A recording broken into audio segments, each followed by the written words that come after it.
আকরাম, নূরে মুজাসসাম, নূরুন আলা নূর, সাইয়্যিদিনা হাবিবিনা শফিঈনা মাওলানা মুহাম্মদ সাল্লাল্লাহু আলাইহি ওয়াসাল্লামার উপর আল্লাহ তাবারাকা ওয়া তাআলা যাকে আজ থেকে ১৫০০ বছর আগে প্রেরণ করেছেন সর্বশ্রেষ্ঠ ও সর্বশেষ নবী ও রাসূল হিসেবে, যার পরে আজ পর্যন্ত পৃথিবীতে অবশ্যই কোনো প্রকার নবী কিংবা রাসূল অবশ্যই আসে নাই, অবশ্যই এখনো নাই, অবশ্যই কিয়ামত পর্যন্ত আসবে না।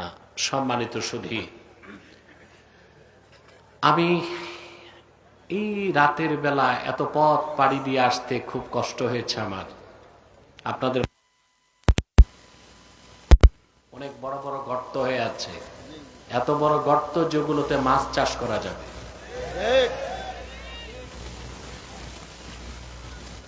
যারা দীর্ঘকাল চুরি চামারি করেছে তারা শুধু সম্পদ খায় নাই, রোড গার্ডও খেয়ে গেছে।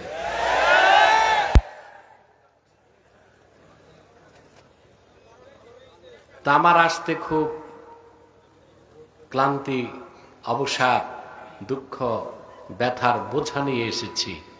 আপনাদের এই সুন্দর চেহারাগুলো দেখে আমার কষ্ট দূর হয়ে গেছে, আলহামদুলিল্লাহ। আমি আজকে আপনাদের সামনে কোরআন কারীম সূরা ইব্রাহিম থেকে প্রথম ৩টি আয়াত তেলাওয়াত করেছি। আপনাদের ইহকালীন কল্যাণ, পরকালীন মুক্তির লক্ষ্যে নির্ভরযোগ্য মুফাসসির এবং মুহাদ্দিসগণের দৃষ্টিকোণ থেকে কিছু কথা আপনাদের সামনে তুলে ধরার চেষ্টা করব ইনশাআল্লাহ, যদি আল্লাহ সুবহানাহু ওয়া তাআলা আমাকে এবং আপনাদেরকে তৌফিক ভিক্ষা দান করেন। বলুন আল্লাহুম্মা আমিন। ভূমিকাতে একটি কথা বলবো, আমার দিকে তাকান, ওটা ড্রোন, কিচ্ছু না, আপনাদের ভিডিও করছে, আমার দিকে তাকায় থাকেন। এই যে আপনারা এখানে এসেছেন আর বসে আছেন, আসার পেছনে বসার পেছনে পার্থিব জাগতিক কোনো স্বার্থ আছে? কথা বলে না। সামাজিক কিংবা রাজনৈতিক? আমরা এসেছি শুধুমাত্র আল্লাহ তার হাবিবের রেজামান্দি হাসিল করার জন্য, দুনিয়ার কল্যাণ, পরকালীন মুক্তির জন্য। সুবহানাল্লাহ বলেন। সবচেয়ে আনন্দের বিষয় হচ্ছে আল্লাহ তাআলা আপনাদেরকে পছন্দ করেছেন। আলহামদুলিল্লাহ। খুশি হন নাই? পুরুষের কণ্ঠে বলেন আলহামদুলিল্লাহ। আল্লাহ যে পছন্দ করেছেন আপনাদেরকে, তার প্রমাণ হচ্ছে দ্বীন শিখার জন্য আপনাদেরকে নির্বাচন করেছেন। আল্লাহ যাকে পছন্দ করেন তাকে দ্বীন শিখার সুযোগ করে দেন। এটা আমার কথা নয়, সহিহুল বুখারী কিতাবুল ইলমে হযরত মুআবিয়া রাদিয়াল্লাহু তাআলা আনহু থেকে একটি হাদিস এসেছে।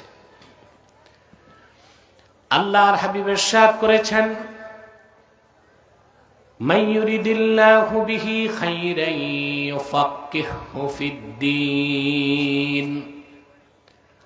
আল্লাহ রাব্বুল আলামিন তার যে বান্দাকে পছন্দ করেন, যার কল্যাণ চান, তাকে দ্বীনের সমঝদার বানায় দেন।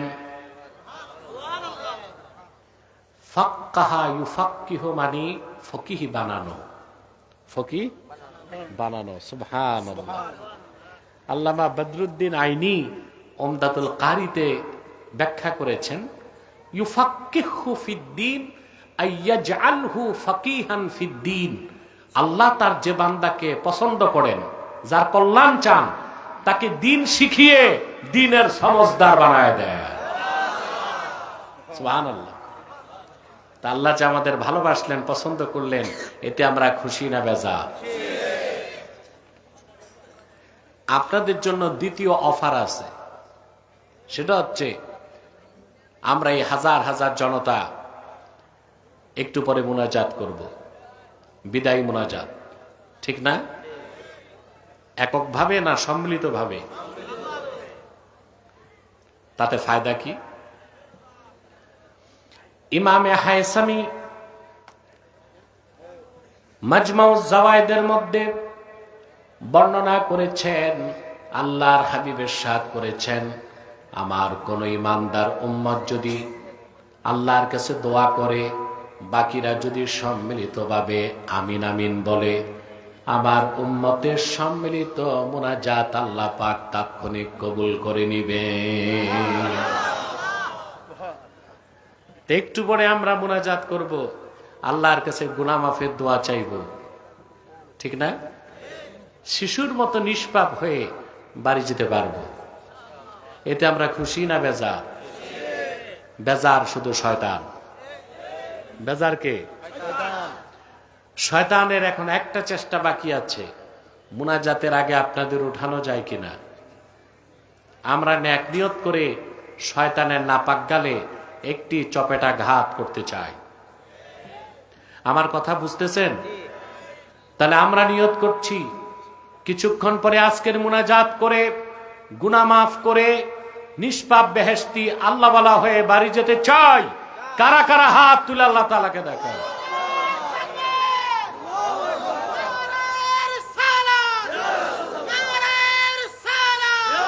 সাল্লাল্লাহু আলাইহি ওয়াসাল্লাম। আল্লাহ কবুল করুক, আল্লাহ মঞ্জুর করুক, বলুন আল্লাহুম্মা আমিন। সম্মানিত সুধী, আর দেরি নয়, সরাসরি মূল আলোচনায় চলে যাচ্ছি। তেলাওয়াতের মাধ্যমে যদি পারেন আপনারাও পড়বেন, যেন আল্লাহ তাআলা কোরআন কারীমের প্রতিটি অক্ষরে নূর দিয়ে আমাদের অন্তরকে বিকশিত করে দেন। পড়ুন আউযু বিল্লাহি মিনাশ শাইতানির রাজীম। বিসমিল্লাহির রাহমানির রাহিম। আলিফ লাম রা। কিতাবুন আনজালনাহু ইলাইকা লিতুখরিজান নাসা মিনাজ-যুলুমাতি ইলান-নূর। সূরা ইব্রাহিমের শুরুই করলেন আল্লাহ তাআলা কয়েকটি অক্ষর দিয়ে, আলিফ লাম রা। আলিফ লাম রা। মাইকম্যান কোন দিক? তোমার সাউন্ড ভালো আছে, আরেকটু চিকন হবে, আরেকটু বাড়বি স্টেজে। পিছনে হর্ন চলে?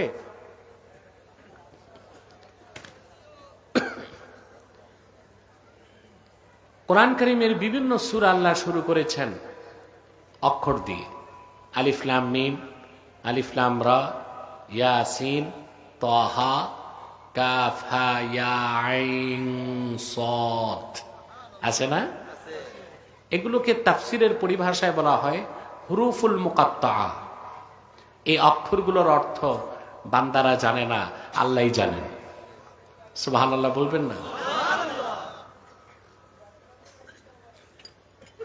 সমস্ত মুফাসসিরগণ ব্যাখ্যা করতে যে লিখে দিয়েছেন চূড়ান্ত পর্যায়ে, আল্লাহু আ'লামু বিমুরাদিহি বিযালিক। এই হুরুফে মুকাত্তাতগুলো, অক্ষরগুলোর অর্থ আল্লাহ তাআলাই ভালো জানেন। তবে আমার একটা বক্তব্য আছে, আমরা জানি না, আল্লাহ জানেন, আর অবশ্যই আল্লাহর হাবিবও জানতেন। সুবহানাল্লাহ। যদি বলা হয় না রাসূলুল্লাহ জানতেন না, তো বলতে হয় এই অক্ষরগুলো অনর্থক নাজিল হয়েছে। কথা বলেন, কোরআন শরীফের শুরু থেকে শেষ পর্যন্ত কোথাও একটা অক্ষরে কি অনর্থক নাজিল হয়েছে? হয়েছে? আসেন কোরআন কারীম থেকে দলিল নেন। আল্লাহ রাব্বুল আলামিন তার হাবিবকে ডাক দিয়ে বলেন, লা তুহাররিক বিহি লিসানাকা লিতা'জালা বিহি ইন্না আলাইনা জামআহু ওয়া কুরআনাহু ফাইযা ক্বারা'নাহু ফাত্তাবি' কুরআনাহু সুম্মা ইন্না আলাইনা বায়ানা। আল্লাহ তার হাবিবকে ডেকে বলেন, মুহাম্মদ সাল্লাল্লাহু আলাইহি ওয়াসাল্লাম, কোরআন কারীমকে আত্মস্থ করার জন্য আপনার জবান দ্রুত সঞ্চালন করবেন না, বরং আমি যখন কোরআন নাজিল করব আপনি শুধু শুনবেন, তাতেই চলবে। আপনার সিনায় কোরআন জমা করে দেবার দায়িত্ব আমি আল্লাহ, আর যে অংশ ব্যাখ্যা করা দরকার ওটা ব্যাখ্যা করে দেবার দায়িত্ব আমি আল্লাহ। সুবহানাল্লাহ। তাহলে বিসমিল্লাহর বা থেকে মিনাল জিন্নাতি ওয়ান নাসে সিন পর্যন্ত প্রতিটি বাক্যের, প্রতিটি শব্দের, প্রতিটি অক্ষরের কি অর্থ তা রাসূলুল্লাহ অবশ্যই জানতেন, ঠিক না? সেজন্যই আমরা বলতে পারি আল্লাহ অবশ্যই জানেন, আল্লাহ তার হাবিবকেও জানিয়ে দিয়েছিলেন। সুবহানাল্লাহ। হুরুফুল মুকাত্তাত গুলোর ব্যাপারে চমৎকার তথ্য দিয়েছেন ইমাম বাইজাবি রাহমাতুল্লাহি আলাইহি। নাম শুনছেন না? আলেমরা তো তার তাফসিরও পড়ছেন বাইজাবি শরীফ। এটা কওমিতেও পড়ায়, আলিয়াতেও পড়ায়। ইমাম বাইজাবি লেখেন,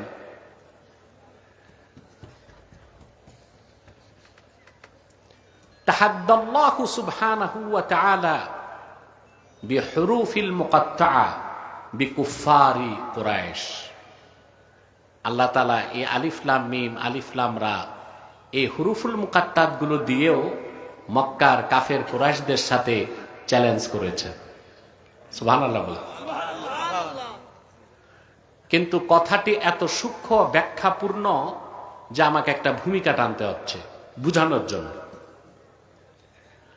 কাফের মুশরিকরা যখন কোরআনকে অস্বীকার করলো, আল্লাহর পক্ষ থেকে তার হাবিবের মাধ্যমে আল্লাহ কাফেরদেরকে চ্যালেঞ্জ করলেন। প্রথম চ্যালেঞ্জ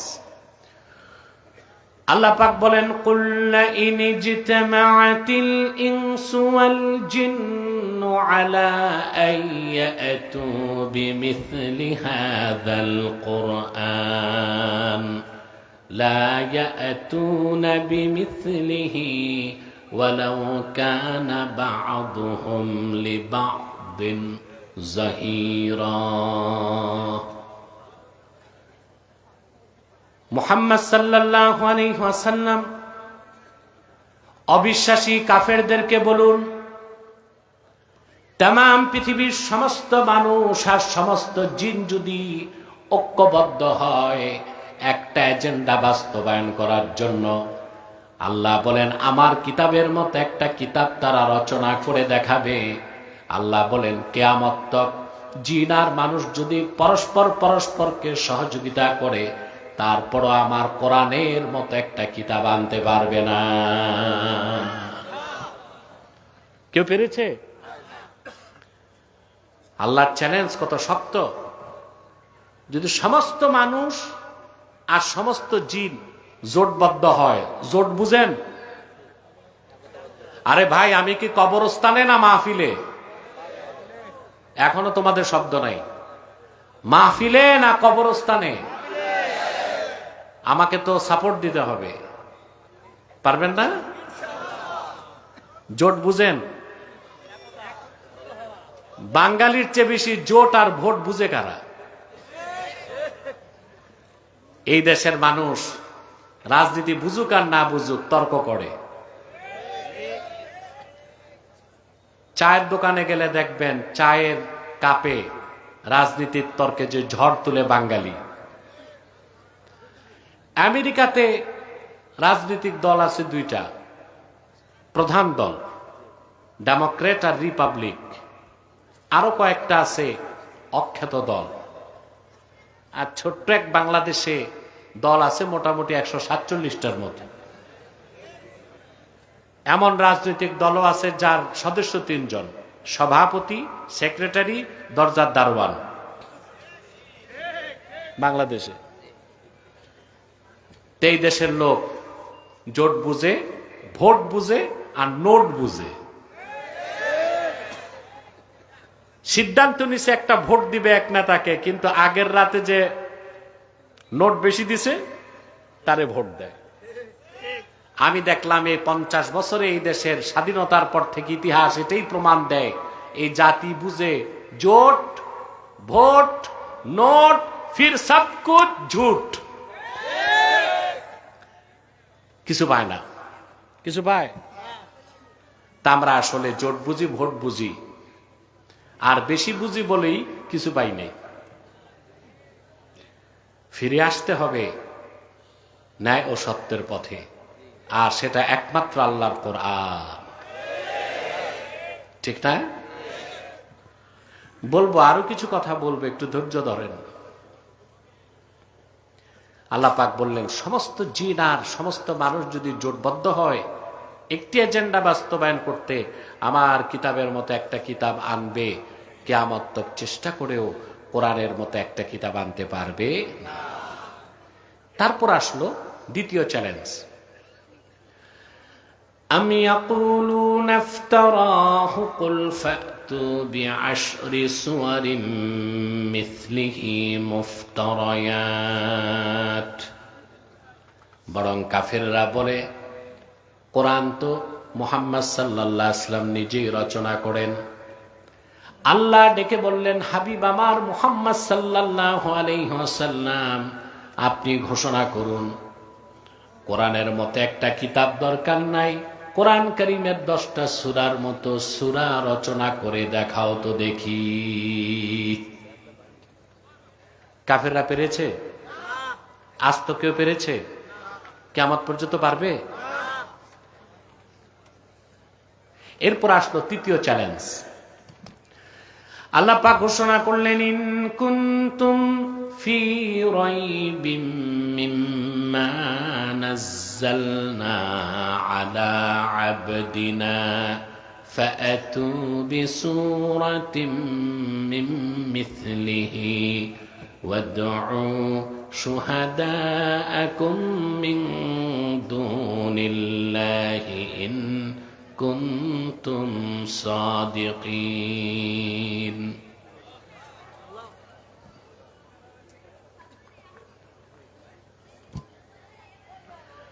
আল্লাহ পাক চ্যালেঞ্জ করলেন, কোরআনের মতো কিতাব তো আনতে পারো নাই, 10টা সূরার মতো সূরাও তো পারো নাই। শোনো, তোমরা যারা আমার বান্দা মুহাম্মদ সাল্লাল্লাহু আলাইহি ওয়াসাল্লামের উপর অবতীর্ণ কোরআনকে সন্দেহ করো, কোরআনের মতো কিতাব দরকার নাই, 10টা সূরাও দরকার নাই, আমার কোরআনের একটা সূরার মতো সূরা এনে দেখাও তো দেখি।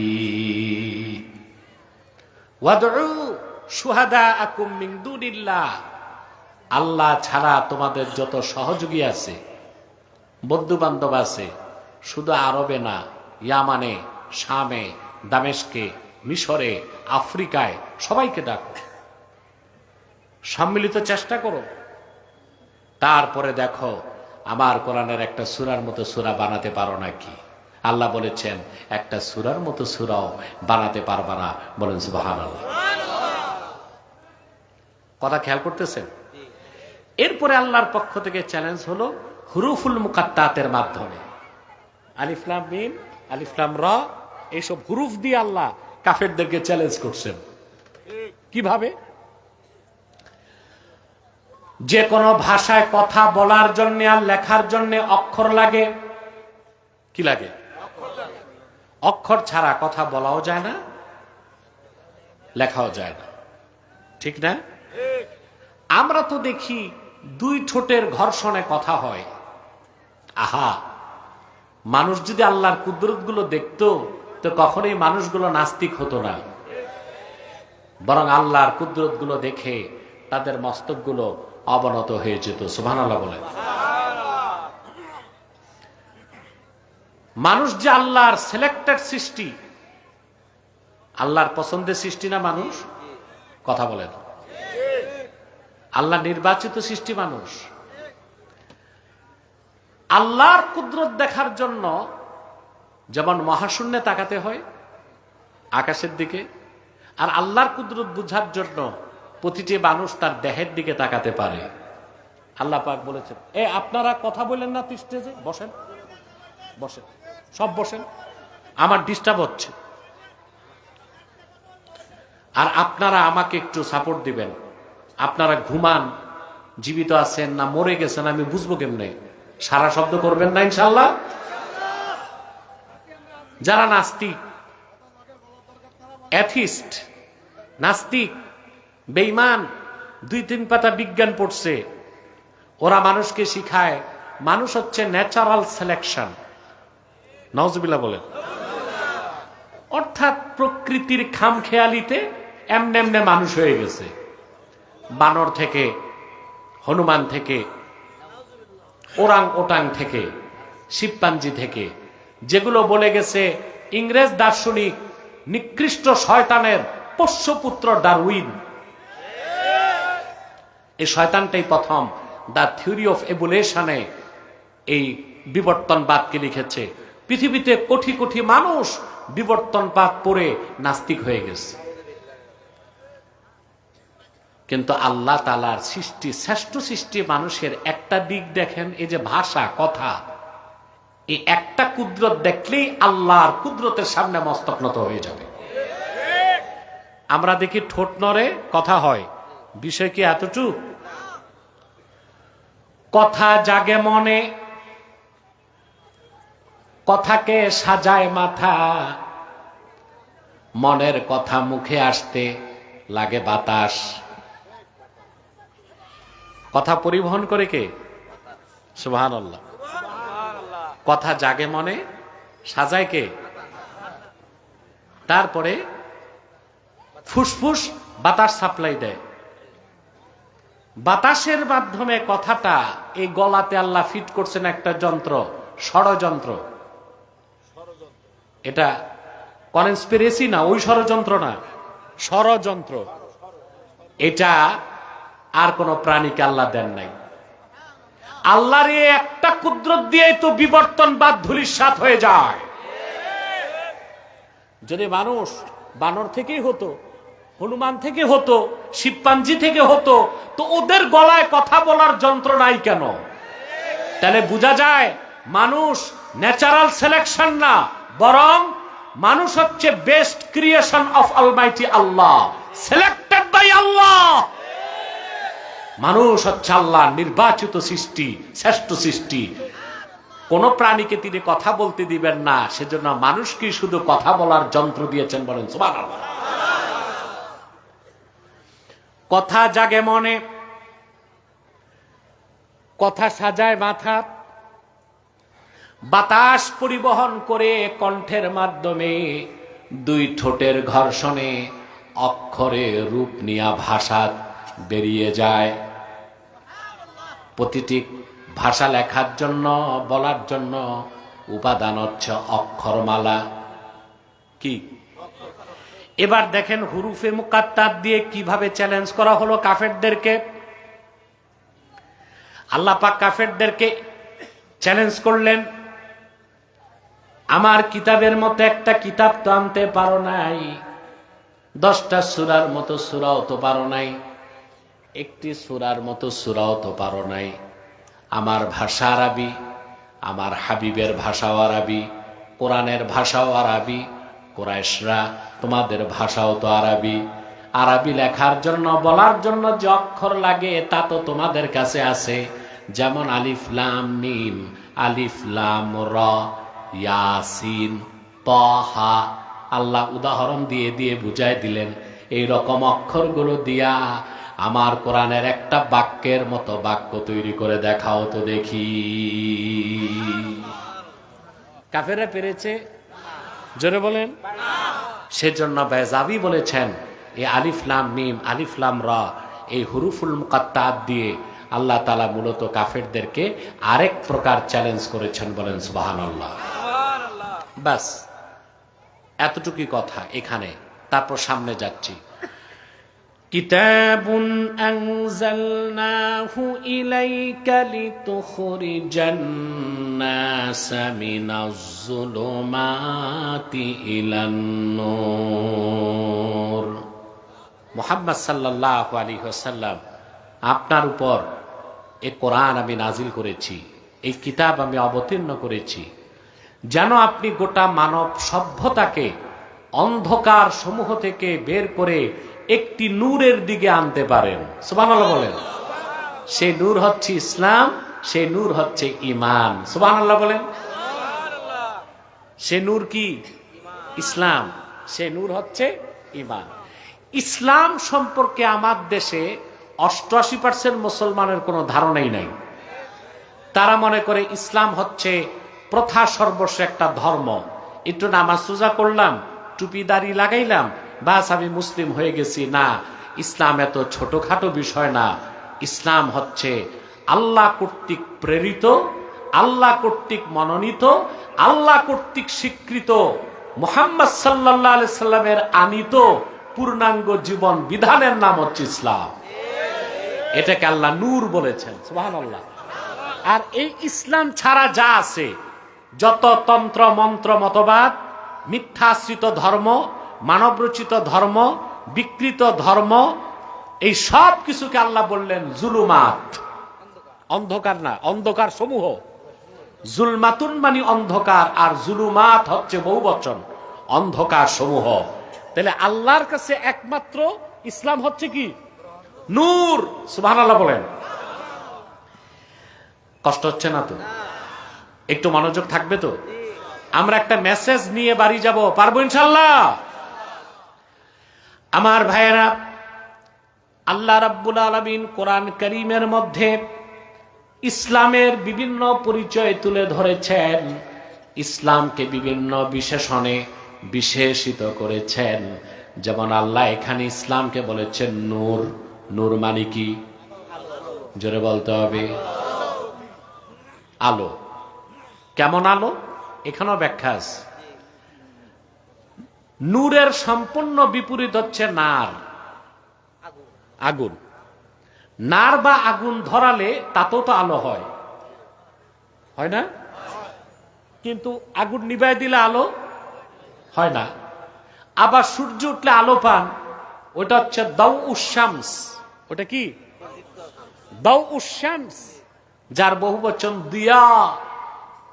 কিন্তু সূর্যের আলো আমরা সবসময় পাই না, মেঘ আসলে পাই না, বৃষ্টির দিন পাই না, রাত হয়ে গেলে পাই না। পাই আমরা? পাই না। কিন্তু নূর হচ্ছে এমন আলো যা রোজে আজাল থেকে আলো।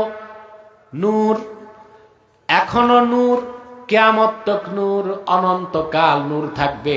সেটাকেই আল্লাহ নূর বলেছেন। ইসলামকে আল্লাহ বিভিন্ন বিশেষণে বিশেষিত করেছেন।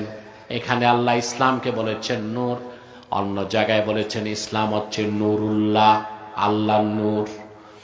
আল্লাহ রাব্বুল আলামিন বলেন, ইউরিদুনা লিইউতফিউ নূরাল্লাহি বিআফওয়াহিহিম ওয়াল্লাহু মুতিম্মু নূরিহি ওয়ালাউ কারিহাল কাফিরুন। কাফের মুশরিকরা চায় তাদের মুখের ফু দিয়া আল্লাহর নূরকে নিভায় দিবে না। আল্লাহ অবশ্যই তার নূরকে পরিপূর্ণতা দানকারী। আল্লাহ অবশ্যই মুহাম্মদ সাল্লাল্লাহু আলাইহি ওয়াসাল্লামকে প্রেরণ করে প্রায় ১৫০০ বছর আগে আল্লাহ তার নূর ইসলামকে পরিপূর্ণ করে দিয়েছেন। কিয়ামত পর্যন্ত সেই আল্লাহর নূর দিন ইসলাম, যেটা চেরাগে মুহাম্মাদি, মানুষকে শুধু আলোই দেখায় যাবে। কিয়ামত তক মানুষ অন্ধকার ছেড়ে আল্লাহ প্রদত্ত সেই দিন ইসলাম, আল্লাহ নূরের আলোতে আসতে থাকবে। আমার একটা কষ্ট, অনেক সময় দেখা যায় স্কলার বা বক্তারাও ভুল ওয়াজ করে। কথায় কথায় বলে আমাদের এক হইতে হবে, নতুবা ইসলাম ধ্বংস হয়ে যাবে। নওজুবিল্লাহ। ইসলাম কি ধ্বংস হওয়ার জিনিস? কথা বলে না। বলে আমাদের ঐক্যবদ্ধ হইতে হবে, নতুবা ইসলামের ক্ষতি হবে। না, ইসলামের ক্ষতি হবে না, ইসলামের রক্ষক স্বয়ং আল্লাহ। ভুলের কারণে মুসলমানের ক্ষতি হবে, ভুলের কারণে মুসলমানের ধ্বংস আসতে পারে। ইসলাম অক্ষয়, অবিকৃত, অম্লান। ইসলামের রক্ষক আল্লাহ। এটা আল্লাহর নূর, এটা চেরাগে মুহাম্মাদি। সারা দুনিয়ার সমস্ত পরাশক্তি, অপশক্তি, তাগুতি শক্তি সম্মিলিতভাবে চেষ্টা করেও দ্বীন ইসলামের এক জাররা ক্ষতি করার ক্ষমতা রাখে না।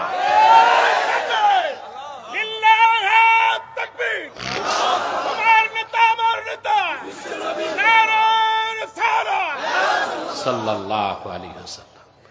তাহলে আপনাদের ভাষা ঠিক করবেন। ইসলামের ক্ষতি করা যায়? ইসলাম ধ্বংস হওয়ার জিনিস? ক্ষতি হয় কাদের? ধ্বংস হবে কারা? যদি ইসলাম থেকে সরে যায়, ঠিক না? প্রিয় ভাইয়েরা আমার, এই ইসলামকে আল্লাহ বলেছেন দ্বীনুল্লাহ, আল্লাহর দ্বীন।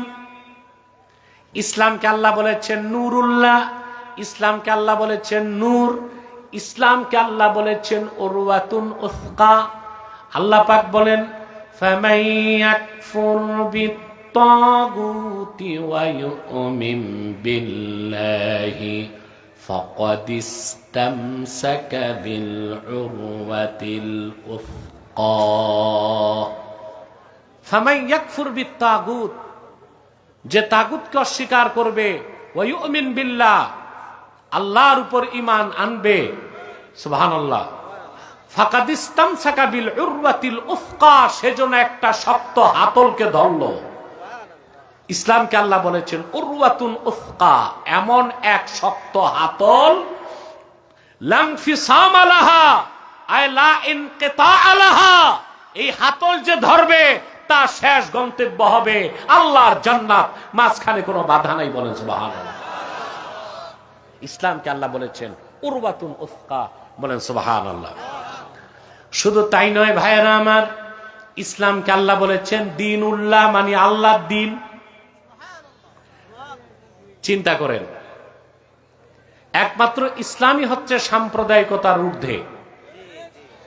সাম্প্রদায়িকতার, বাংলাদেশে কিছু বুদ্ধিজীবী আছে, আছে না? এখন বুদ্ধিজীবীদের ভাত নাই, এ সবগুলো ধরা খাইছে। সরকার পতনের আগে আমার কাছে ধরা খাইছে সবগুলো বুদ্ধিজীবী। এই এটা জেলে আছে এখন, আলহামদুলিল্লাহ বলবেন না? এটা ছিল নাস্তিকদের ঠাকুর শাহরিয়ার কবির। এটারে শাহরিয়ার কবির নামে কেউ চিনে না, এটারে বলে মুরগি চোর।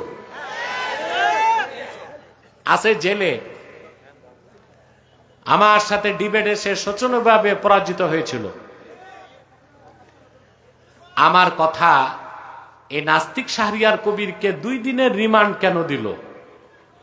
ও তো যুদ্ধাপরাধী। আলেম ওলামার বিরোধিতার জন্য তারা করেছে গাধানি, গাধানি, শুনছেন না? এটা করে গেছে জাহানার ইমাম। ওইটা জাহানার ইমাম ছিল না, জাহান্নামের ইমাম ছিল। ওইটা মরার পর রেখে গেছে ওর পোষ্যপুত্র শাহরিয়ার কবিরকে। আর শাহরিয়ার কবিরের পয়সা আসতো ইসরায়েল থেকে। কোত্থেকে? তাদের ব্যবসা ছিল কি? মুক্তিযুদ্ধের চেতনা আর রাজাকার। এই ব্যবসা গেছে, আর এই ব্যবসা বাংলাদেশে চলবে না। এই স্বাধীনতার চেতনা, মুক্তিযুদ্ধের ব্যবসা আর রাজাকারের তকমা দিয়া বাংলাদেশের রাজনীতির নামে ভণ্ডামির যুগ আর ফিরে আসবে না ইনশাল্লাহ। এই শাহরিয়ার কবির আলেম ওলামাকে বলতো রাজাকার। কি বলতো? অথচ সেক্টর কমান্ডার বঙ্গবীর কাদের সিদ্দিকী বলছে 71 সালে শাহরিয়ার কবির পাকিস্তানি ক্যাম্পে দেশি মুরগি সাপ্লাই দিত।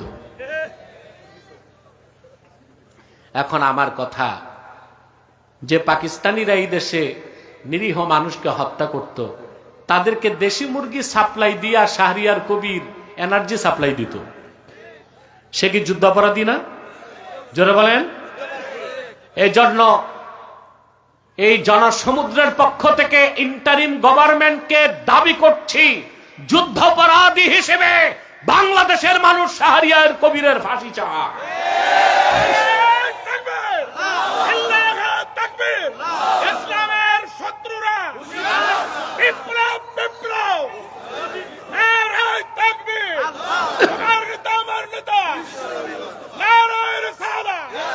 সাল্লাল্লাহু আলাইহি ওয়াসাল্লাম।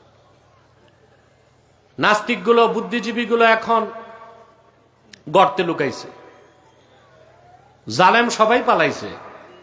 কেউ গেছে স্বামীর বাড়ি, কেউ শ্বশুর বাড়ি, কেউ দাদার বাড়ি, কেউ পশ্চিমা দুনিয়া ওদের বাপের বাড়ি। ঠিক না? আমরাই ছিলাম, আমরাই আছি। মনে রাখবেন, যে সময় বা যে যুগ চলে যায় তার কখনো ফিরে আসে না, কিয়ামত তক ফিরবে না, কখনোই ফিরবে না। কিন্তু যে মানুষগুলো একবার খাসলত খারাপ হয়ে যায়, ওরা পালিয়ে গেলেও যদি মরে না যায়, আবার তারা পুরানো খাসলতে ফিরে আসতে পারে। এটা আপনাদের মনে রাখতে হবে। কথা বুঝতে পারছেন? এই বুদ্ধিজীবী মহল ওলামায়ে কেরামকে প্রায় বলে, আমরা যদি বলি বাংলাদেশ ইসলামী শরিয়া আইন চাই, চাই না? আমরা ব্যক্তিগতভাবে আমি চাই খেলাফত প্রতিষ্ঠিত হোক, ইমারত ইসলামিয়া প্রতিষ্ঠিত হোক। এখন ইসলামী ইমারতের কথা বললে, শাসনের কথা বললেই তারা বলে আমরা নাকি সাম্প্রদায়িক। অথচ একমাত্র ইসলামই হচ্ছে সাম্প্রদায়িকতার ঊর্ধ্বে। আর ইসলাম ছাড়া প্রত্যেকটা ধর্মই সাম্প্রদায়িকতার দোষে দুষ্ট। তার প্রমাণ হিন্দু ধর্ম, নাম প্রমাণ দেয় ধর্মটা কাদের? কথা বলে না। ইহুদি ধর্ম, খ্রিস্টান ধর্ম, বৌদ্ধ ধর্ম। আল্লাহর কোরআনের কোথাও এমন একটা শব্দ নাই যেখানে আল্লাহ ইসলামকে বলেছেন দ্বীনুল মুসলিমিন, মুসলমানের ধর্ম। বরং ইসলামকে আল্লাহ বলেছেন দ্বীনুল্লাহ, আল্লাহর দ্বীন। কার দ্বীন? আল্লাহর। এই কোরআনের কোথাও ইসলামকে বলা হয় নাই দ্বীনুল মুসলিমিন, এটা বলা হয় নাই। কারণ আল্লাহর হাবিব মুহাম্মদ সাল্লাল্লাহু আলাইহি সাল্লাম আল্লাহর পক্ষ থেকে যে দ্বীন এনেছেন, যে কোরআন এনেছেন, তার কল্যাণ, তার হেদায়েত শুধু মুসলমানদের জন্য না, সারা বিশ্ব মানবতার মুক্তির জন্য আল্লাহর হাবিব কোরআন এনেছেন, আল্লাহর পক্ষ থেকে দ্বীন এনেছেন। এই দ্বীন ইসলামকে আল্লাহ দ্বীনুল মুসলিমিন বলেন নাই, দ্বীনুল্লাহ বলেছেন। বলেন সুবহানাল্লাহ।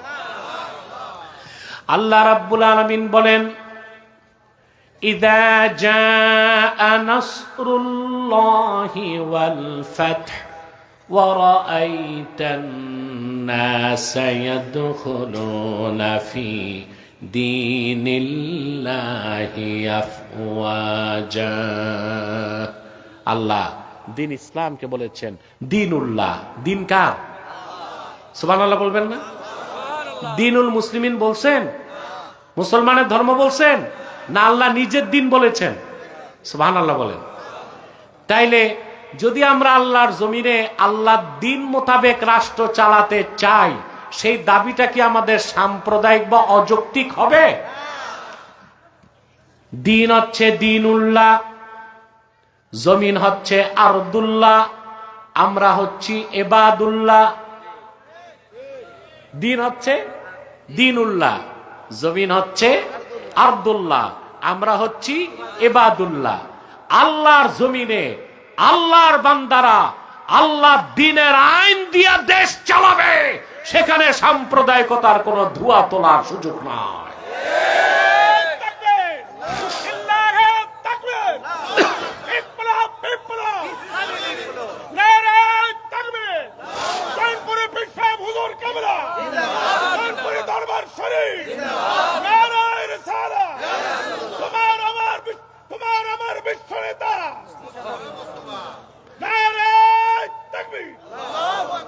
সম্মানিত সুধী, তাহলে ইসলাম, কথা বুঝতেছেন? এই ইসলামকে আল্লাহ বলেছেন নূরুল্লাহ, ইসলামকে বলেছেন নূর, ইসলামকে বলেছেন দ্বীনুল্লাহ, ইসলামকে বলেছেন উরওয়াতুন উফকা। এটা গতানুগতিক ধর্ম না, এটা পূর্ণাঙ্গ জীবন বিধান। বলেন সুবহানাল্লাহ। আমার ব্যক্তি জীবন কেমন হবে, সমাজ জীবন কেমন, সাংস্কৃতিক জীবন কেমন, রাষ্ট্র জীবন কেমন, শিক্ষা জীবন কেমন, লেনদেন কেমন, ব্যবসা বাণিজ্য কেমন হবে, আইন আদালত কেমন হবে, বিচার ব্যবস্থা কেমন হবে, সব কথাই দিন ইসলামের মধ্যে এসেছে। দিন ইসলাম যারা মানবে, এই পৃথিবীতে তাদের কোনো কল্যাণ মুক্তির জন্য অন্য কোনো মানুষের, কোনো ধর্মের, কোনো মতবাদের মুখাপেক্ষী হবার দরকার নাই। ইসলামের বাইরে কিচ্ছু নাই, সবটাই জুলুমাত, চাইলেও নেওয়ার কোনো সুযোগ নাই। আপনারা বলতে পারেন হিন্দু ধর্ম বৌদ্ধ ধর্মের কথা বাদ দিলাম, ইসলাম ছাড়াও তো আরো দুইটা ধর্ম আছে, যে দুই ধর্মকে বলা হয় স্যামেটিক রিলিজিয়ান, স্যামেটিক রিলিজিয়াস বলা হয় না? একটা ইহুদি ধর্ম আর একটা খ্রিস্টান ধর্ম। আরবিতে আকাশকে বলে সামা। কি বলে? এই সামা থেকে স্যামেটিক, সামা থেকে, অর্থাৎ কোন কালে যে ধর্মটা আকাশ থেকে এসেছে ওইটাকে বলা হয় স্যামেটিক রিলিজিয়াস। কথা বুঝতেছেন?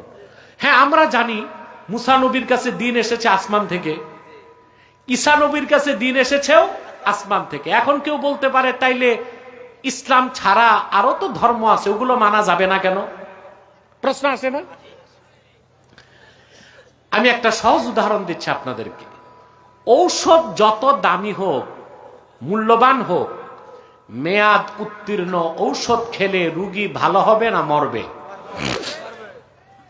মারা যাবে না? ওষুধ যত দামি হোক, এই যে ক্যান্সারের ঔষধ, কেমোথেরাপি, এক এক বোতলের দাম 1 লাখ 1.5 লাখ টাকা। এটা তারিখ ঠিক থাকতে হবে।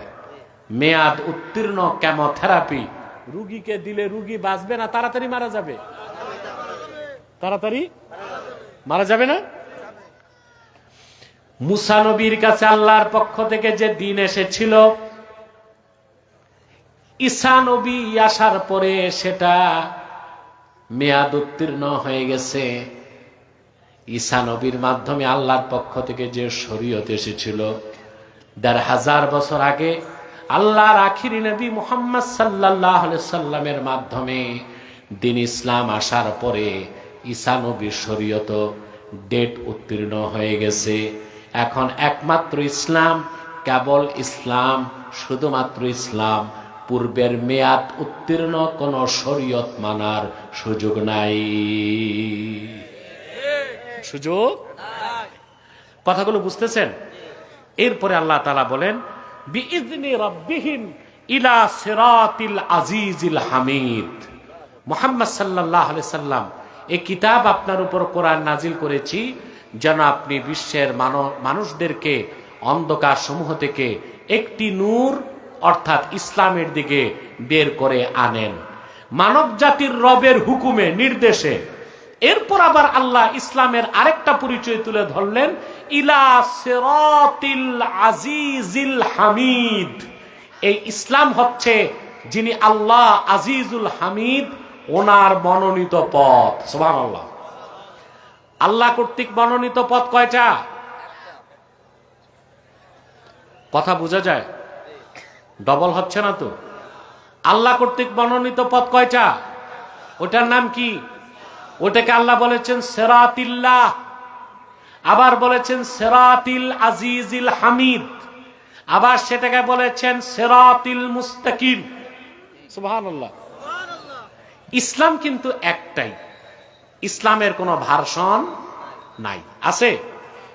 আমাদের দেশে এই যে এখন তো বুদ্ধিজীবীদের ভাত নাই, এখন নতুন একটা দল বের হয়েছে, এদের নাম রাষ্ট্রচিন্তক। কি নাম?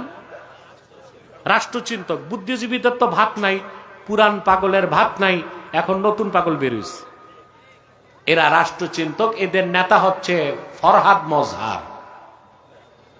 এই লোক, এই বাউল সমন্বয়কদের মাথা নষ্ট করে, সে লম্বা কুর্তা লাগায়, এত মোটা আলিগুড়ি পায়জামা, ওর ভিতরে তার নাতিরও ঢুকানো যাবে, মাথায় কিম্ভূত কিমাকার টুপি, রবি ঠাকুরের মতো লম্বা দাড়ি, 3 ইঞ্চি মোটা মোষ, দাঁত কয়টা গণা যাবে না, পিছনে সরস্বতীর মূর্তি আর সামনে লালনের বেহালা। এ হচ্ছে রাষ্ট্রচিন্তক। এ আমাদেরকে শিখাবে কিভাবে আমরা বাংলাদেশ তৈরি করব। আমাদের মাথা নষ্ট হয়েছে, ওর মতো গাঁজাখোরের কাছে আমরা বাংলাদেশ বানাবার শিক্ষা নিব। বাংলাদেশ কিভাবে চলবে এই দেশের আলেমরাই সিদ্ধান্ত নিবে। 14 কোটি মুসলমান সিদ্ধান্ত নিবে আগামীর বাংলাদেশ কি রকম বাংলাদেশ হবে। এদেশের মুসলমান চায় আগামীর বাংলাদেশ হবে আল কোরআনের বাংলাদেশ, আগামীর বাংলাদেশ হবে ইসলামের বাংলাদেশ, আগামীর বাংলাদেশ হবে আলেম ওলামার নেতৃত্বের বাংলাদেশ।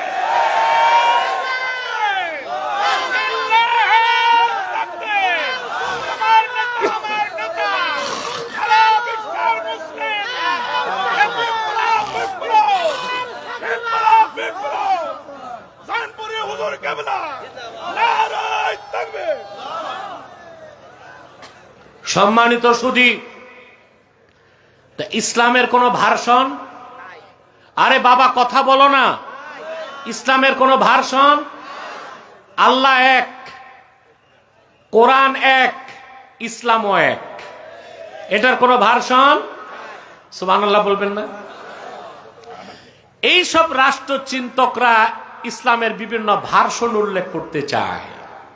যেমন বলে পলিটিক্যাল ইসলাম, রেডিক্যাল ইসলাম, সুফিবাদী ইসলাম। চিন্তা করেন কত বড় আঘাত আমাদের ইমানের উপর। যখন আমরা জিহাদের কথা বলি তখন বলে এটা রেডিক্যাল ইসলাম। যখন আমরা ইসলামী রাষ্ট্র ব্যবস্থার কথা বলি বলে এটা পলিটিক্যাল ইসলাম। আর শুধু যারা পিরি মুরিদি করে, তসবি পড়ে, তাদেরটা বলে এটা সুফিবাদী ইসলাম। না, ইসলামকে ভাগ করার, ভার্সন করার অধিকার তোমাকে কে দিয়েছে? ইসলাম তো একটাই, সিরাতিল আজিজিল হামিদ। এটা মহান আল্লাহ স্বীকৃত মনোনীত পথ, ইসলাম একটাই, এটার কোনো ভার্সন নাই। জিহাদ পূর্ণাঙ্গ ইসলাম নয়, পূর্ণাঙ্গ ইসলামের একটা আমল। কথা বলে না। সিয়াসাতুল ইসলামিয়া, ইসলামী রাজনীতি পূর্ণাঙ্গ ইসলাম নয়, পূর্ণাঙ্গ ইসলামের একটা আমল। তরিকত তাসাউফ পূর্ণাঙ্গ ইসলাম নয়, পূর্ণাঙ্গ ইসলামের একটা আমল। ইসলাম একটাই, এটার কোনো ভার্সন নাই। এই ইসলামকে আল্লাহ বলেছেন সিরাতিল আজিজিল হামিদ। সুবহানাল্লাহ। ইসলামের বাইরে কোনো কিছুই আল্লাহ গ্রহণ করবেন না। আল্লাহর আখিরি নবী মুহাম্মদ সাল্লাল্লাহু আলাইহি ওয়াসাল্লাম ১৫০০ বছর আগে আল্লাহর পক্ষ থেকে আমাদের জন্য আনলেন পূর্ণাঙ্গ জীবন বিধান, যার নাম ইসলাম, যার আরেক নাম নূর, যার আরেক নাম নুরুল্লাহ, যার আরেক নাম উরওয়াতুল উসকা, যার আরেক নাম দ্বীনুল্লাহ, যার আরেক নাম সিরাতিল আজিজিল হামিদ। বলেন সুবহানাল্লাহ। মুসলমান, আগে ইসলামকে চিনুন। আপনারা তো ইসলামের পরিচয় জানেন না, এই জন্য আপনাদেরকে কাফের মুশরিক বেঈমানরা পথভ্রষ্ট বানায় আর আপনাদেরকে নিয়ে গুটি খেলে, ঠিক না? এবার আসেন, আল্লাহ ওনার দুইটা সিফত উল্লেখ করলেন, আজিজ আর হামিদ। কয়টা? এখন আজিজ অর্থ কি? আজিজ শব্দের বাংলা অর্থ হচ্ছে মহাপরাক্রমশালী, কিন্তু এই অর্থটা অপরিপূর্ণ। আজিজ শব্দের ব্যাখ্যা করতে যে ইমাম রাজি লেখেন, আল্লাযী লা ইউজাদু লাহু মিসলুন, আকাশ ও জমিনে যার কোনো মেসাল নাই, দৃষ্টান্ত নাই, উদাহরণ নাই, সেই মহান সত্তা, তাকে বলা হয় আজিজ। তিনি আমার আল্লাহ। এখান থেকে একটা মাসালা আকীদার বের হয়, সেটা হচ্ছে সকল আকারের স্রষ্টা আমার আল্লাহ নিরাকার। সুবহানাল্লাহ। আজিজ শব্দের ব্যাখ্যায় আহলুস সুন্নাহ ওয়াল জামাত এই মাসালা ইস্তেমবাদ করেছেন যে আজিজ মানেই হচ্ছে আল্লাযী লা ইউজাদু লাহু মিসলুন, আকাশ ও জমিনে যার কোনো সমকক্ষ নাই, যার কোনো মেসাল নাই, এই জন্য সকল আকারের স্রষ্টা আমার আল্লাহ নিরাকার। বলেন সুবহানাল্লাহ। আর হামিদ হচ্ছে মুস্তাহিকুল হামদে, মাহমুদ অর্থে, অর্থাৎ সমস্ত প্রশংসার হকদার আমার আল্লাহ তাআলা। আল্লাহ দুইটা সিফত উল্লেখ করার পর আল্লাহ নিজের জাতি নাম উল্লেখ করলেন। আল্লাহিল্লাযী লাহু মা ফিস সামাওয়াতি ওয়া মা ফিল আরদ। এই ইসলাম হচ্ছে আজিজুল হামিদের, তিনি হচ্ছেন আল্লাহ, আকাশ ও জমিনের একচ্ছত্র মালিকানা যার, বলেন সুবহানাল্লাহ। কোরআনের রাজনীতি যারা বিশ্বাস করে তাদের মধ্যে আর প্রচলিত রাজনীতি যারা বিশ্বাস করে তাদের মধ্যে এখানেই মৌলিক পার্থক্য। প্রচলিত রাজনীতি যারা বিশ্বাস করে তারা বলে সার্বভৌমত্বের মালিক জনগণ, আর কোরআনের রাজনীতিকে যারা বিশ্বাস করে তারা বলে সার্বভৌমত্বের মালিক একমাত্র আল্লাহ তাআলা। ঠিক কিনা? পার্থক্যটা কি গৌণ না মুখ্য? মৌলিক পার্থক্য। যারা মনে করবে সার্বভৌমত্বের মালিক জনগণ, তাদের মিছিল মিটিং রাজনীতি সব নাজায়েজ এবং হারাম হিসেবে গণ্য হবে। আর যারা কোরআন সুন্নাহ মোতাবেক রাজনীতি করবে, বিশ্বাস করবে সার্বভৌমত্বের মালিক আল্লাহ, তাদের রাজনীতিটা ইবাদত বলে গণ্য হয়ে যাবে। একটা ইবাদত হবে আর একটা কি হবে? নাফরমানি হবে। আপনারা শক্তি দিয়া বলেন সার্বভৌমত্বের মালিক কে? এখন যারা বলে সার্বভৌমত্বের মালিক জনগণ, তারা নিজেরাই সংবিধান বানায়, আবার প্রয়োজনে ওই সংবিধান খেয়ে ফেলে। কথা বলে না? যারা বলে সার্বভৌমত্বের মালিক জনগণ, সংবিধান তারা বানায় না? তারা সংবিধান বানায়, তারপরে সংবিধানের উপর ঈমান আনে, আবার যখন ভালো লাগে না, জুত লাগে না, তখন এই সংবিধান আবার বাতিল করে দেয়। এটা অনেকটাই হিন্দুদের মূর্তি পূজার মতো একটা শিরকি কাজ। যেমন দুর্গা পূজার আগে, সরস্বতী পূজার আগে মূর্তি টুর্তি থাকে? থাকে না। পূজার আগে এগুলো হিন্দুরা বানায়। কথা বলে না? ওরা নিজ হাতে মূর্তিগুলো বানায়, তারপর মূর্তির উপর ঈমান আনে, এগুলোর চুমাচামি করে, সম্মান করে, আবার এগুলো নিয়ে নদীতে বিসর্জন দেয়। ওরাই বানালো, ওরাই ঈমান আনলো, ওরাই ধ্বংস করলো। তো এখন যারা জনগণ সার্বভৌমত্বের মালিক এটা বলে, এরাই জনগণকে প্রতিনিধি বানায়া সংবিধান লেখে, ঈমান আনে, আবার যখন ভালো লাগে না এই সংবিধানকে আবার খেয়ে ফেলে। কথা বলে না? এবার আমি একটা উদাহরণ দিব আপনাদেরকে, কথাটা বলবো, হৃদয়ে লালন করবেন। আর ইউটিউবার ভাইরা তোমরা আমার দিকে তাকাও, ক্যাপশন ঠিক মতো দিতে হবে। হযরত ওমর রাদিয়াল্লাহু তাআলা আনহু তিনি বলেন, কুন্না ফিল জাহিলিয়্যাতি নাসনাউল আসনাম বিল আজওয়া। হযরত ওমর বলেন, জাহিলি যুগে আমরা খেজুর দিয়া মূর্তি বানাইতাম। হিন্দুরা বানায় কি দিয়া? আর হযরত ওমর বলেছেন, আমরা কুরাইশরা জাহিলি যুগে মূর্তি বানাতাম খেজুর দিয়া। কি দিয়া? মূর্তি বানাতাম, সম্মান করতাম, চুমা খেতাম, বুকে রাখতাম, মাথায় রাখতাম, বগলে রাখতাম, ক্ষুধা লাগলে খেয়ে ফেলতাম। খাইতে সমস্যা হইতো না, কারণ বানাইতেন কি দিয়া? খেজুর দিয়া। হিন্দুদের প্রতি আমার পরামর্শ থাকবে, তোমরা মাটি দিয়া মূর্তি না বানায় আটা দিয়া বানাও, তাহলে এগুলো পরে ব্রেড বানায় খাওয়া যাবে। ঠিক না? একটা কাজে লাগলো। তো হযরতে ওমর রাদিয়াল্লাহু তাআলা আনহু বলেন, আমরা খেজুর দিয়া মূর্তি বানাতাম, সম্মান করতাম, শ্রদ্ধা করতাম, চুমা খাইতাম, মাথায় রাখতাম, বুকে রাখতাম, বগলে রাখতাম, ক্ষুধা লাগলে খেয়ে ফেলতাম। আজ হযরত ওমরের কথাটা আমার হৃদয়ে দাগ কেটেছে। ১৫০০ বছর পর দেখতে পাই যারা বলে সার্বভৌমত্বের মালিক জনগণ, তারাই আইন তৈরি করতেছে, তারাই সংবিধান রচনা করতেছে, আবার তারাই তাদের সংবিধানের উপর ঈমান আনতেছে, আবার সময় মতো তারাই তাদের সংবিধান খেয়ে ফেলতেছে। এখন কথা হচ্ছে, রাষ্ট্র সংস্কার হবে, নতুন সংবিধান হবে। আমরা ৭২-এর সংবিধান চাই না, আবার মন গড়া জনগণ সার্বভৌমত্বের মালিক এই নীতিত সংবিধান চাই না।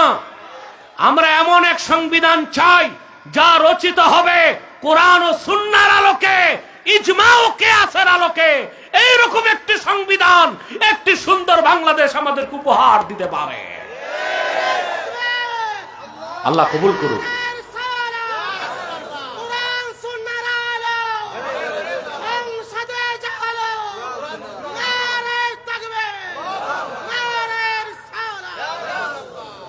সম্মানিত সুধী, এরপরে আল্লাহ তাআলা বলেন ওয়াইলুল লিল কাফিরিনা মিন আযাবিন শাদীদ, কাফেরদের জন্য দুর্ভোগ, তাদের জন্য রয়েছে জাহান্নামের কঠিন শাস্তি। আল্লাযীনা ইস্তাহিব্বুনাল হায়াতাদ দুনিয়া আলাল আখিরাতি ওয়া ইয়াসুদ্দুনা আন সাবিলিল্লাহি ওয়া ইয়াবগুনাহা ইওয়াজা। ওই সব কাফের তারা যারা আখিরাতের উপর দুনিয়ার জীবনকে প্রাধান্য দেয় আর আল্লাহ তাআলার মনোনীত সিরাতে মুস্তাকিমের মধ্যে বক্রতা সৃষ্টি করতে চায়, কোনোদিন বক্রতা সৃষ্টি করতে পারবে না। উলাইকা ফি দালালিম বাঈদ। এই কাফেরগুলো পরিচয় যাই হোক, কাফের হোক, মুশরিক হোক, সংশয়বাদী হোক, বুদ্ধিজীবী নামে হোক, দার্শনিক নামে হোক, বিজ্ঞানী নামে হোক, রাষ্ট্রচিন্তক নামে হোক, যদি ঈমান না থাকে, আখিরাতের উপর দুনিয়াকে প্রাধান্য দেয়, তারা নিঃসন্দেহে তারা কাফের, অবিশ্বাসী এবং অন্ধকার গুমরাহিতে তারা নিমজ্জিত। বলেন নাউজুবিল্লাহ। আল্লাহ তাআলা আমাদেরকে যেন কবুল ও মঞ্জুর করেন, বলুন আল্লাহুম্মা আমিন। সাদাকাল্লাহুল আযীম ওয়া সাদাকা রাসূলুহুন নবিয়ুল কারীম ওয়া নাহনু আলা যালিকা মিনাশ শাহিদিন ওয়াশ শাকিরিন আলহামদুলিল্লাহি রাব্বিল আলামিন। না না, ওয়াজ হইছে মানে উঠে যাবেন তা না, মুনাজাত করতে হবে। মিয়া সাহেব, আপনারা কি আউলিয়া কেরাম নাকি? এক সেকেন্ডে বসে যান। আমি এক্ষুনি আপনাদেরকে নিয়ে মুনাজাতের দিকে চলে যাচ্ছি। আপনাদের কাছে আমার একটি অনুরোধ, এখানে আপনারা বিভিন্ন দল ও মতের লোক আছেন না? কথা বলে না। আমি আপনাদের কাছে সাতক্ষীরাবাসী একটা অনুরোধ করে যাই, আপনাদের মধ্যে মাসলাকগত দ্বন্দ্ব আছে, থাকুক, সমস্যা নাই, দল যার যেটা আছে থাকুক। তিনটি ইস্যুতে আমরা এক হয়ে যাব। ইসলামের সুমহান স্বার্থ রক্ষায় আমরা ঐক্যবদ্ধ হয়ে যাব। মুসলমানদের মৌলিক দাবিগুলো আদায়ে আমরা এক হয়ে যাব। আর বাংলাদেশকে আগ্রাসন মুক্ত রাখতে আমরা এক হয়ে যাব। আমাদের এই তিনটি স্বার্থের বিরুদ্ধে বাংলাদেশে কাজ করছে তিনটি অমুসলিম সম্প্রদায়। তার মধ্যে সবচেয়ে নিকৃষ্ট হচ্ছে কাদিয়ানী সম্প্রদায়। নিঃসন্দেহে তারা কাফের এবং অমুসলিম। তাদেরকে যারা কাফের বলবে না, তারাও কাফের। ঠিক কিনা বলেন? কারণ তারা আল্লাহর আখিরি নবী আমার নূর নবীজি মুহাম্মদ সাল্লাল্লাহু আলাইহি সাল্লামকে আল্লাহ শেষ নবী হিসেবে বিশ্বাস করে না। চিল্লায় বলেন নাউজুবিল্লাহ। সেজন্য তারা কি? তাদেরকে যারা কাফের বলবে না, তারা কি? কিন্তু মানুষকে তারা ধোঁকা দিয়ে কাফের বানাবার জন্যে মুসলমানদের মতো দাড়ি রাখে, মুসলমানদের মতো টুপি লাগায়, মুসলমানদের মতো নাম রাখে। তাই বলি কি তারা মুসলমান হবে? দাড়ি রাখলে কেউ যদি মুসলমান হতে পারত, তো রবীন্দ্রনাথ ঠাকুরের চেয়ে বড় মুসলমান কে হইতো? নাম রাখলে, টুপি লাগালে মুসলমান হওয়া যায়? ভারতের দিল্লি পার্লামেন্টে কংগ্রেসের হিন্দু এমপিরাও সাদা লম্বা টুপি লাগায়। ওরা মুসলিম হবে? আর এক শয়তান নাম রাখলে মুসলমান হবে ওরা? এক শয়তান বোতলে পেশাব করে উপরে নাম লিখে দিছে শরবত, ওটা কি শরবত হবে? তদ্রুপ কাদিয়ানীরা কাফের এবং অমুসলিম। আব্দুল আউয়াল, আব্দুস সামাদ, মোবাশ্বের আলী, কবির চৌধুরী, গওহর রেজভী, শাহরিয়ার কবির আর নিঝুম মজুমদার, এসব নাম রাখার দ্বারা তারা মুসলমান হতে পারে না। আমার ভাইরা, আমার বন্ধুরা, আমার আল্লাহ ও নূর নবীজি আমার মুহাম্মদ সাল্লাল্লাহু আলাইহি সাল্লামের ইসলাম ও কোরআনের হাজার হাজার হাজার বছর পরে বর্তমান ভারতের কুখ্যাত পাঞ্জাবের কুখ্যাত গুরুদাসপুরের কুখ্যাত কাদিয়ানে ইংরেজ আমলে এক শয়তান নিজকে নবী দাবি করছে। চিল্লায় বলেন নাউজুবিল্লাহ। শয়তানটার নাম রেখেছিল তার বাপ মির্জা গোলাম আহমদ কাদিয়ানী। সাবধান, তাকে গোলাম আহমদ বলা যাবে না, কারণ গোলাম আহমদ অর্থ আহমদ এর গোলাম। কোন কাফের কোনদিনও গোলাম আহমদ, আহমদ এর গোলাম হতে পারে না। আর কাদিয়ানের কাজ্জাব ছিল শেষ দরজার কুখ্যাত কাফের, ইংরেজদের পা চাটা গোলাম। সে গোলাম আহমদ, আহমদ এর গোলাম ছিল না, সে ছিল কুখ্যাত শয়তানের কুখ্যাত গোলাম। কাদিয়ানের কাজ্জাব, মিথ্যা নবুয়তের দাবিদার মির্জা গোলাম শয়তান কাদিয়ানির উপর গজব এসেছে 1908 সালে। যখন গজব এসেছে, কাদিয়ানের কাজ্জাব, মিথ্যা নবুয়তের দাবিদার মির্জা গোলাম শয়তান কাদিয়ানি 1908 সালে ধ্বংস হয়ে কুখ্যাত জাহান্নামের কুখ্যাত কুকুরে পরিণত হয়েছে। তার অনুসারীরাও ধ্বংস হয়েছে। বর্তমানে কিছু কাদিয়ানি বাংলাদেশে আছে যারা ইতিমধ্যেই 100 সেন্টার করে ফেলেছে। দুঃখজনক, আপনাদের সাতক্ষীরা শ্যামনগরে কাদিয়ানিদের একটা আস্তানা হয়ে গেছে। এই জন্য সাতক্ষীরাবাসীকে কাল কিয়ামতের দিন জবাবদিহিতার সম্মুখীন হতে হবে। নাম পরিবর্তন করে করে কাদিয়ানিরা মানুষকে ধোঁকা দেয়। কখনো নিজেদের নাম প্রচার, কখনো নাম পরিবর্তন করে করে তারা মিথ্যা পরিচয় দেয়। কখনো নিজেদেরকে বলে আহমদী জামাত, কখনো বলে আহমদিয়া জামাত, কখনো বলে আহমদী সম্প্রদায়, কখনো বলে আহমদিয়া সম্প্রদায়, কখনো বলে আহমদী মুসলিম জামাত, কখনো বলে আহমদিয়া মুসলিম জামাত।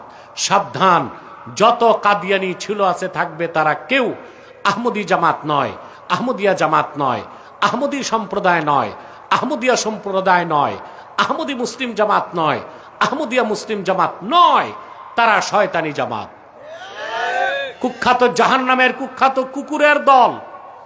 আমাদের সকল দলের একটাই দাবি, অনতিবিলম্বে স্বাধীন বাংলায় শয়তান কাদিয়ানীদেরকে রাষ্ট্রীয়ভাবে অমুসলিম ঘোষণা করতেই হবে, করতেই হবে, করতেই হবে। এই দাবি আদায়ে যদি জানমাল দিতে হয়, কারা কারা প্রস্তুত আছেন হাত তুলে দেখেন।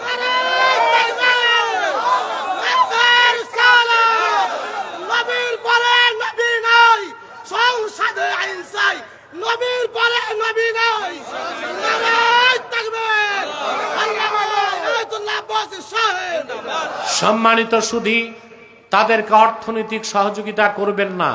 করবেন? করেন? জি। প্রাণ কোম্পানির যত জিনিস তাদের, সেজান কোম্পানির জুস তাদের, RFL এর পণ্যগুলো তাদের, প্রথম আলো, ডেইলি স্টার, কালের কণ্ঠ এগুলো তাদের। এগুলো ধরবেন না, কিনবেন না, বেচবেন না, মনে থাকবে। বিশেষ করে প্রথম আলো পত্রিকা পেলেই আগুনে জ্বালায় দিবেন। এটা হচ্ছে বাংলাদেশেরও শত্রু, ইসলামের শত্রু, মুসলমানের শত্রু, বাংলাদেশেরও শত্রু। এই প্রথম আলো পত্রিকার কাজই হচ্ছে CIA আর ভারতের রয়ের এজেন্ডা কিভাবে বাস্তবায়ন করা যায়। এই পত্রিকাকে আপনারা বর্জন করুন এবং পাওয়া মাত্রই আগুনে জ্বালায় দিবেন। পারবেন না ইনশাল্লাহ? আরেকটি অমুসলিম সম্প্রদায় আমাদের বিরুদ্ধে কাজ করছে, এটা হচ্ছে ঈসাই জামাত, খ্রিস্টানদের একটা গোপন দল। এরা 1975 সালে বাংলাদেশে ঢুকেছে। এই পর্যন্ত প্রায় 2.5 লক্ষ পরিবারকে খ্রিস্টান বানিয়েছে। তাদের ব্যাপারে সাবধান থাকবেন। আরেকটা ফেরকা আছে হিজবুত তাওহীদ, এই এক গোমরা দল। এটা 64 ডিস্ট্রিক্টে কাজ করতেছে। এদের মূল কাজ হচ্ছে জাতিকে আলেম ওলামা থেকে সরায় দেওয়া। ওরা বলে সব আলেমরাই ধর্ম ব্যবসায়ী, জনগণকে ওলামা একরাম থেকে সরাতে চায় তারা। এর মানে হচ্ছে ভাই, যেই বকরির পালের রাখাল নাই ওই বকরি যায় বাঘের পেটে, আর যে কওমের নেতৃত্বে আলেমরা নাই ওই কওম যায় বিজাতির খপ্পরে। এই জন্য হিজবুত তাওহীদ কাজ করে যাচ্ছে, তাদেরকে শক্ত হাতে দমন করতে হবে। পারবেন তো ইনশাল্লাহ? আসুন মুনাজাত করি আমরা। একবার সূরা ফাতিহা পড়ুন, 3 বার সূরা ইখলাস পড়ুন এবং ইস্তেগফার পড়ুন 11 বার।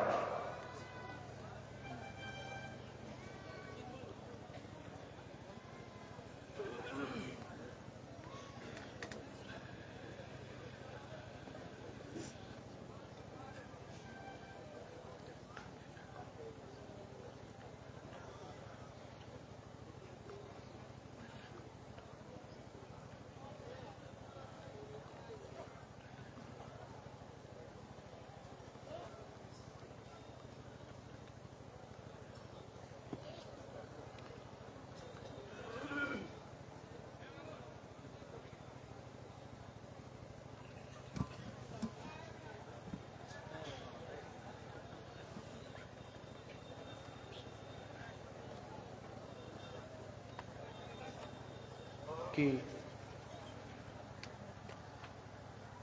প্রশ্ন রেখে এত রাতেও প্রশ্ন রেখে দিছো তোমরা? ইম্পর্টেন্ট।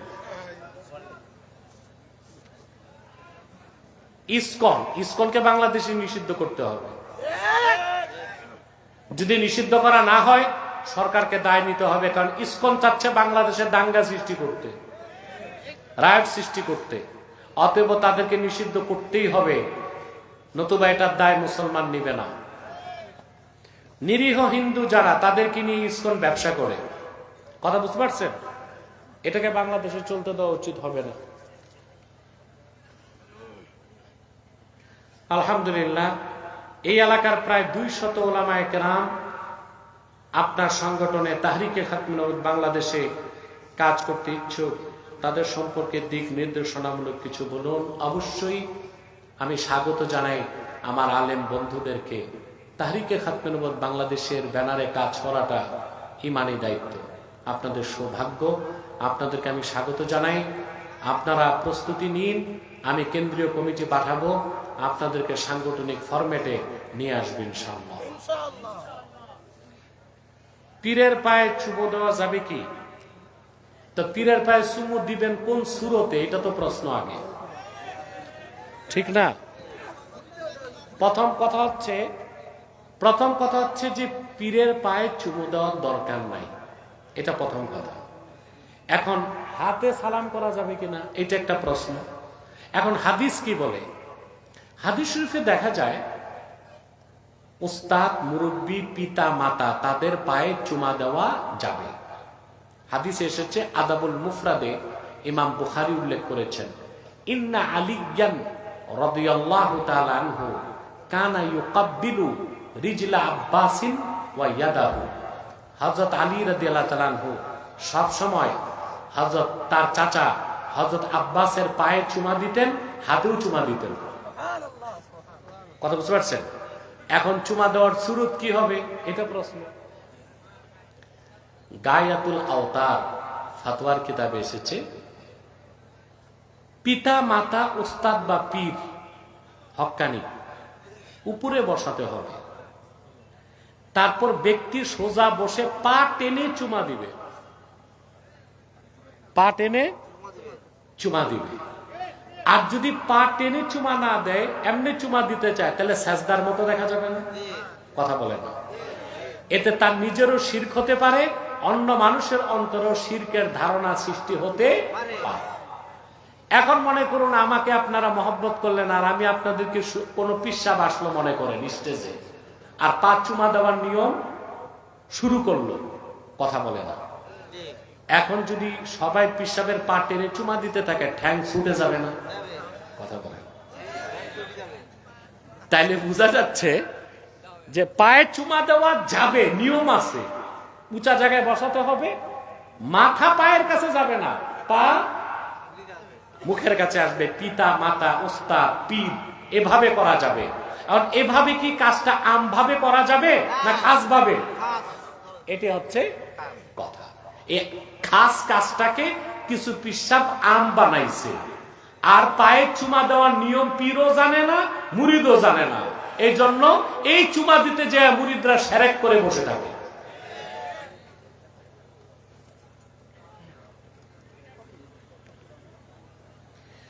এক বক্তা বলেছে, রাসূলুল্লাহ সাল্লাল্লাহু আলাইহি সাল্লামের সিনা চাক নাকি মিথ্যা বানোয়াট। এই কথা বলছে যে মৌলবী, তার ঈমান নষ্ট হয়ে গেছে। কারণ আল্লাহর হাবিব মুহাম্মদ সাল্লাল্লাহু আলাইহি সাল্লামের সিনা মুবারক আল্লাহ বিদীর্ণ করছেন, এই কথা তো কোরআন কারীমে আছে, আলাম নাশরাহ লাকা সাদরাক। সমস্ত মুফাসসির এই আয়াতের তাফসীর করতে যে একমত, ইন্না হাযিহিল আয়াহ দাল্লাত আলা শাক্কে সাদরে মুহাম্মদ সাল্লাল্লাহু আলাইহি সাল্লাম। এই আয়াতের একটাই ব্যাখ্যা অধিক সংখ্যক মুফাসসির করেছেন, যে এই আয়াত স্পষ্ট প্রমাণ দেয় ১৫০০ বছর আগে আল্লাহ তার হাবিব মুহাম্মদ সাল্লাল্লাহু আলাইহি সাল্লামের সিনা মোবারক চাক করেছেন। সুবহানাল্লাহ বলেন। আর এই কথার পক্ষে বুখারী মুসলিম সহ সিয়াসিত্তায় হাদিসের সংখ্যা আছে 70-এর অধিক। এখন যদি কেউ বলে সিনা চাকের ঘটনা মিথ্যা, তার তো ঈমান নষ্ট হয়ে গেছে, এবং তাকে ঈমানও দোহরাতে হবে, তার স্ত্রীর সাথে তার নিকাহও দোহরাতে হবে। এই ব্যাপারে আমার এক ছাত্র আছে, মুফতি মাসুক, তার একটা বক্তব্য নেটে আছে, এটা দেখবেন আপনারা।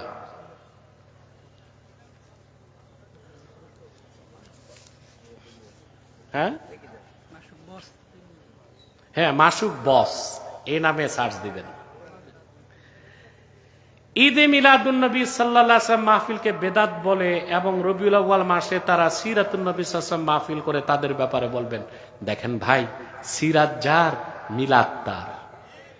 সিরাতুন্নবী সাল্লাল্লাহু আলাইহি ওয়াসাল্লাম ব্যানারও মাহফিল হতে পারে, মিলাদুন্নবী সাল্লাল্লাহু আলাইহি ওয়াসাল্লাম ব্যানারও মাহফিল হতে পারে। মিলাদুন্নবীর ব্যানারে মাহফিল করা বেদাত বলা চরম মূর্খতা, কারণ সিরাতের শুরুই তো মিলাদ দিয়ে। তারপরে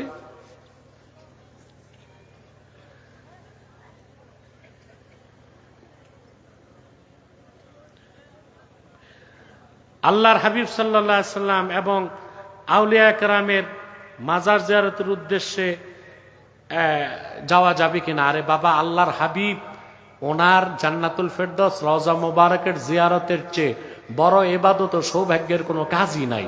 এটা তো সবকিছুর ঊর্ধ্বে। আর আউলিয়া কেরামের মাজার জিয়ারতে আপনি যেতে পারেন নিয়ত করে, কোনো সমস্যা নাই। এই ব্যাপারে হাদিস আছে মুসলিম শরীফের, আল্লাহর হাবিব ইরশাদ করেছেন, কুনতু নাহাইতুকুম আন জিয়ারাতিল কুবুর, আমি তোমাদেরকে কবর জিয়ারত করতে নিষেধ করেছিলাম। আলা ফাজুরুহা, সাবধান, এখন তোমরা জিয়ারত করো। তা আল্লাহর হাবিব যে হুকুম করছেন, হুকুমটা মুতলাক।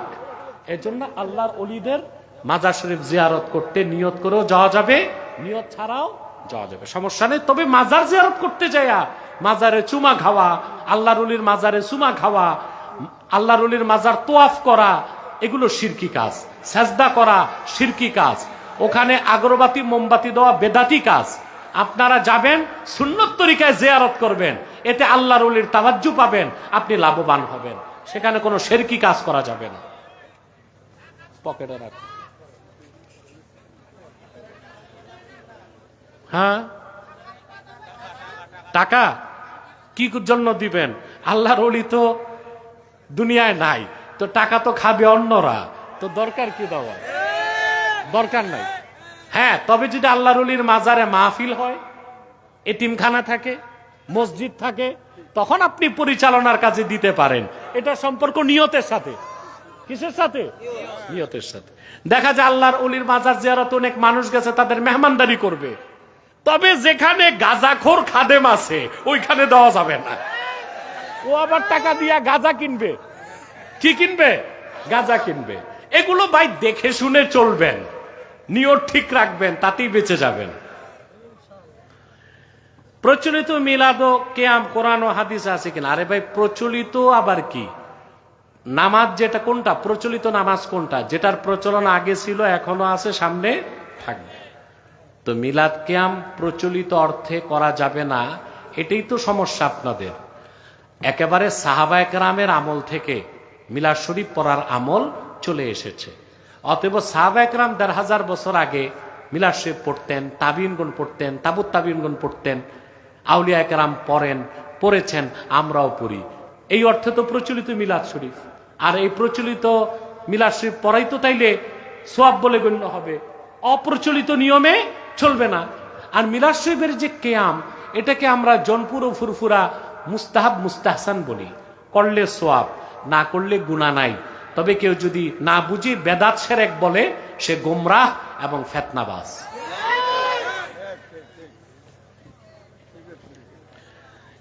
ইয়াজিদের নামে হযরত এবং রহমতুল্লাহ বলা যাবে কিনা? ঈমান নষ্ট হয়ে যাবে। ফরজ নামাজের পরে হাত তুলে সম্মিলিত মুনাজাত করা যাবে কিনা? অবশ্যই যাবে। ফরজ নামাজের পর মুনাজাতের কথা কোরআন কারিমে আল্লাহ বলে দিয়েছেন, ফাইদা ফারাক্তা ফাংসা। আল্লাহ তার হাবিবকে বলেছেন, মুহাম্মদ সাল্লাল্লাহু আলাইহি সাল্লাম, আপনি যখন ফরজ নামাজ থেকে ফারেক হবেন, মুহাম্মদ সাল্লাল্লাহু আলাইহি সাল্লাম আপনি যখন ফরজ নামাজ থেকে অবসর হবেন আল্লাহর কাছে দোয়ায় নিয়োজিত হন। তারপর ফরজ নামাজের পর দোয়ার পক্ষে অসংখ্য হাদিস আছে। বুখারী শরীফের হাদিস, আল্লাহর হাবিব ফরজ নামাজের পর পড়তেন আল্লাহুম্মা আনতাস সালাম ওয়া মিনকাস সালাম তাবারাকতা রাব্বানা ওয়া তাআলাইতা ইয়া যাল জালালি ওয়াল ইকরাম। বুখারীতে এই হাদিস এসেছে। মুসলিমের হাদিস, হযরত সাওবান বর্ণনা করছেন আসর নামাজের পর দেখতাম আল্লাহর হাবিব পড়তেন লা ইলাহা ইল্লাল্লাহু ওয়াহদাহু লা শারীকা লাহু লাহুল মুলকু ওয়া লাহুল হামদ ইউহয়ী ওয়া ইউমীত ওয়া হুয়া আলা কুল্লি শাইইন কাদির আল্লাহুম্মা লা মানিআ লিমা আ'তাইতা ওয়া লা মু'তিয়া লিমা মানা'তা ওয়া লা ইয়ানফাউ যাল জাদ্দি মিনকাল জাদ। মুসলিম শরীফের হাদিস। তিরমিজির হাদিস ফরজ নামাজের পর দোয়ার পক্ষে। সাহাবায়ে কেরাম জিজ্ঞেস করেছেন আইয়ুদ দুআই আসমা, ইয়া রাসূলুল্লাহ কখন দোয়া কবুল হয় দ্রুত? আল্লাহর হাবিব বলেছেন জাওফাল লাইলিল আখির ওয়া দুবুরাস সালাওয়াতিল মাকতুবাত, অর্থাৎ গভীর রাতের শেষে আর প্রত্যেক ফরজ নামাজের পর দোয়া করলেই আল্লাহ দোয়া কবুল করেন। এখন প্রশ্ন হচ্ছে দোয়া তো পাইলাম, হাত তুলব কিনা? দোয়ার আদবই হচ্ছে হাত তোলা। আল্লাহর হাবিব বলেছেন ইযা সাআলতুমুল্লাহ ফাসআলুহু বিবুতুনি আকুফিকুম, যখন আল্লাহর কাছে কিছু চাও তো দুই হাতের তালু পেতে চাও। ইবনে কাসিরে এসেছে আব্দুল্লাহ বিন আব্বাস বলেছেন আল মাসআলাতু আন তারফা ইয়াদাইকা হাজওয়া মানকিবাক, তুমি তোমার দুই হাত দোয়াতে তোমার স্কন্দ পর্যন্ত উঠাবা, এটাই দোয়ার আদব, এটাই মাসআলা। অথবা নামাজের পর যেহেতু দোয়া আছে আদব হিসেবে দোয়াতে হাত তোলাও আছে। এখন যেই কাজ এককভাবে করা সওয়াব ওটা সম্মিলিত করলেই বেদাত হয় নাকি? এটা কোনো নিয়ম হলো? এককভাবে যে কাজ করা সওয়াব, সম্মিলিতভাবে সেটা করা সওয়াব, যদি ফরজ ওয়াজিব জরুরি মনে না করে। এখন আমাদের দেশে কেউ সম্মিলিত মোনাজাত যে মসজিদে হয় দুই চারটা মুসল্লি উঠে গেলে কেউ কি ধমক দিবে? তা এই সম্মিলিতটাকে তো জরুরি মনে করতেছে না। অতএব এককভাবে যেহেতু হাত তুলে দোয়া করা সুন্নাহ, সম্মিলিতভাবেই সুন্নাহ বলে সাব্যস্ত হবে। আর সম্মিলিত মুনাজাতের ব্যাপারেও আল বেদায়ে নেহায়াতে হাদিস এসেছে এবং মাজমাউ জাওয়ায়েদে হাদিস এসেছে, অসংখ্য সহিহ হাদিস আছে।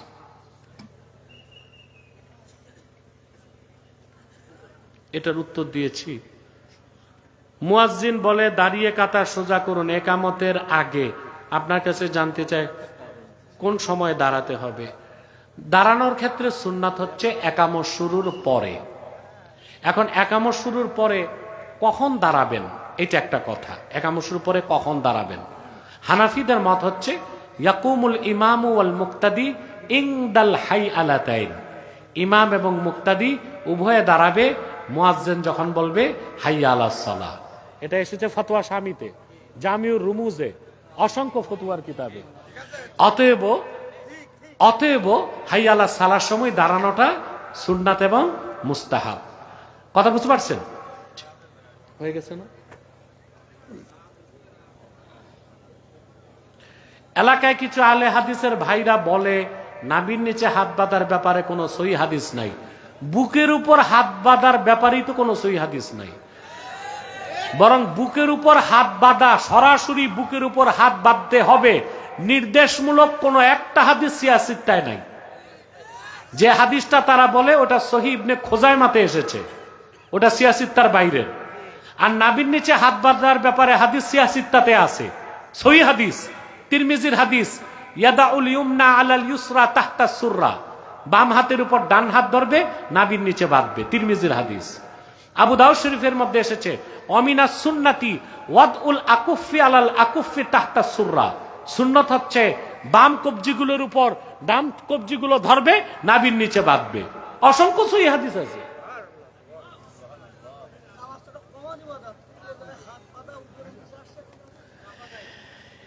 কেন উপরে নিচে আসছে? এখানে হাত বাঁধার উপরে নিচে কেন আসছে এইখানেই তো আপনি উত্তরটা পেয়ে যাবেন। মহিলাদের জন্য উপরে, পুরুষদের জন্য নাভির নিচে। মহিলারা যদি বুকে হাত বাঁধে তাদের পর্দাটা আরো সুসংহত হয়, আর পুরুষরা যদি বুকে হাত বাঁধে অহংকার প্রকাশ পায়, নাভির নিচে হাত বাঁধলে তাদের বিনয় আরো প্রকাশ পায়। এটা হচ্ছে হিকমা। লামাজাবি ভাইরা কোথায় কি ফিট করবে এটার খুঁজে পাচ্ছে না, এই জন্য মহিলারাও উপরে বাঁধে, পুরুষরাও উপরে বাঁধে। মৃত ব্যক্তির নামে ইসালে সব বা সব রেসানি করা মানুষকে খাওয়ানো যাবে কিনা? ফরজ ওয়াজিব মনে করা যাবে না, নফল কাজ মনে করে করা যাবে। রাব্বানা যালামনা আনফুসানা ওয়া ইল্লাম তাগফির লানা ওয়া তারহামনা লানাকুনান্না মিনাল খাসিরিন। আল্লাহ তাআলা গভীর রাতে তোমার হাজার হাজার নেককার বান্দা পর্দার আড়ালের মা বোন নিয়া হাত তুলেছি আল্লাহ, এতগুলো মানুষের মধ্যে যার দুটো হাত তোমার ভালো লাগে আল্লাহ, তার দুটো হাতের বিনিময়ে আমাদের জিন্দেগীর সব গুনাহ তুমি মাফ করে দাও।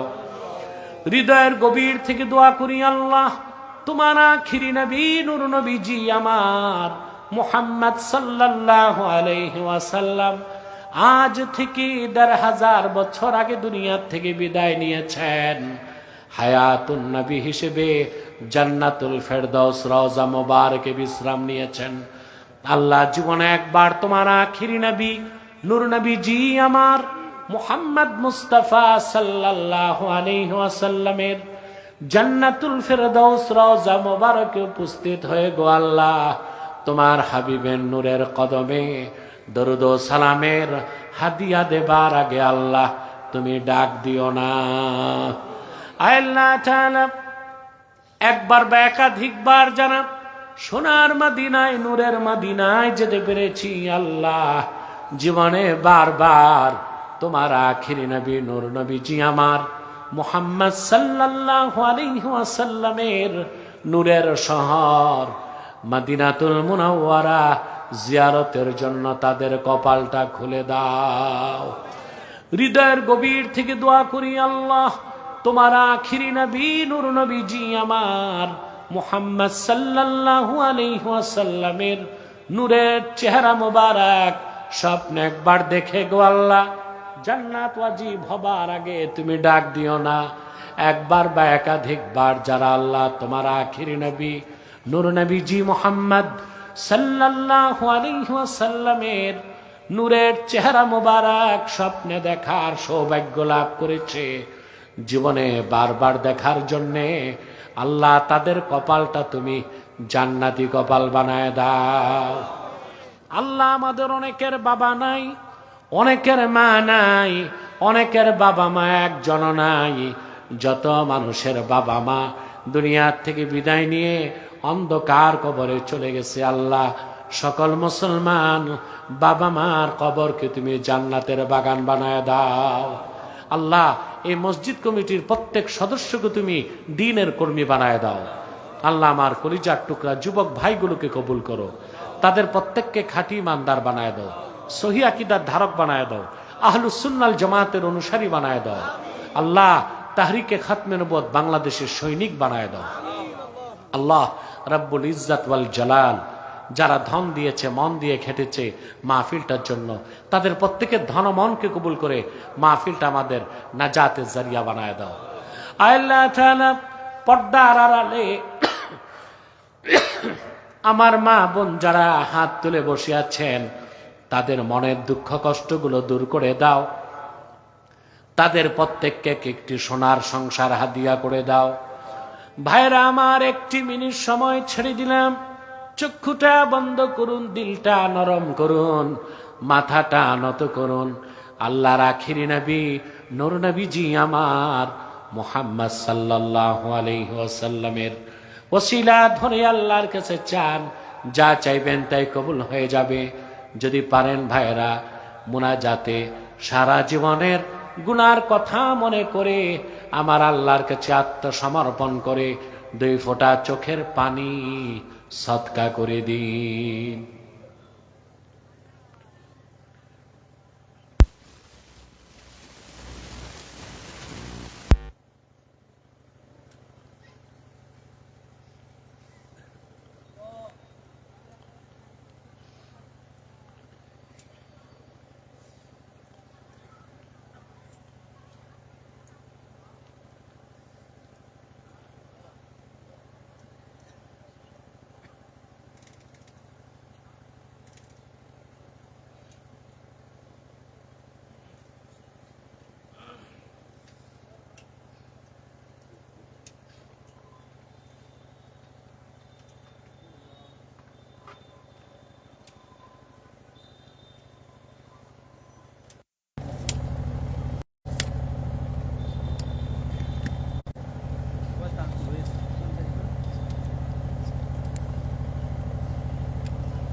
نبي الأنبياء مئات سنة وصلى الله تعالى على خير خلقه نبينا محمد نور الله وعلى آله وصحبه أجمعين برحمتك يا أرحم الراحمين.